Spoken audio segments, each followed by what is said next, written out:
gospel today is notoriously difficult to understand, but I think the line that kind of explains it is this one. The children of this world are more prudent in dealing with their own generation than are the children of light.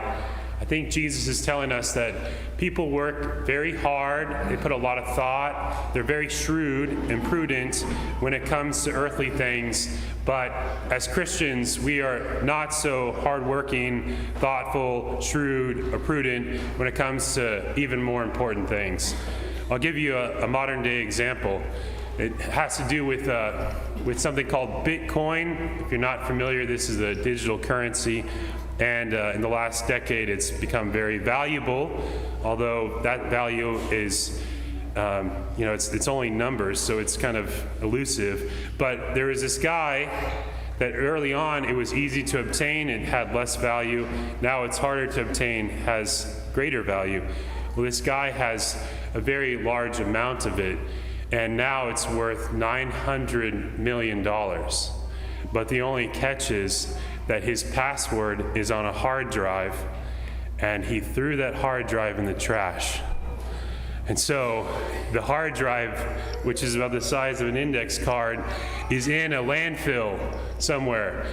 And but he's decided that he's going to spend the rest of his life looking for this. This has been 13 years that he's been looking for this.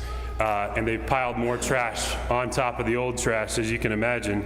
They just told him this year, we're not going to let you dig in our landfill. So in his next option, he's going to try to buy the landfill so that he can search through it. So who knows? Maybe he'll find that hard drive.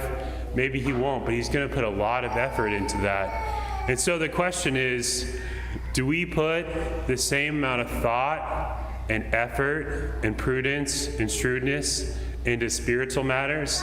And the question answers itself, no, we don't, right? But we should, perhaps. There's a saying that's paraphrased a little bit, in earthly matters, we're geniuses. In spiritual matters, we're fools. When it comes to earthly things, we have the eyes of hawks. When it comes to spiritual things, we have the eyes of moles, right? But we know that things like growing to the full stature of Christ, spreading the kingdom of God, our eternal salvation, these things are of highest value, because something like our salvation, if we don't gain our salvation, of course, that is an irreparable loss. Of course, St. Paul says in our second reading today that God desires the salvation of every person and that Jesus has given his life as a ransom for all, but that doesn't mean that everyone will be saved.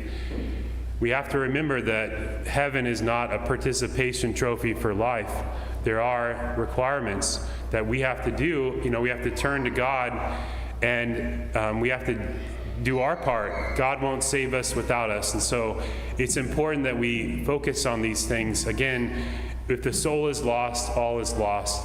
But imagine if that guy finds that hard drive, cashes out his 900 million, and that's the last day of his life. What good will that do him? Will it get him into heaven? Obviously this is an important thing.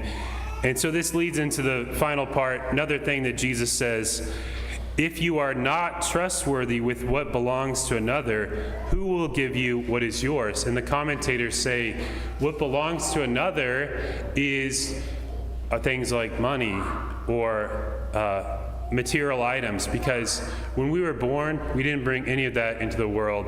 And the last day of our life, we're going to leave it all behind. But what is truly ours are things that endure forever. The virtues of our life, the faith that we have, the love in our hearts, the grace in our souls.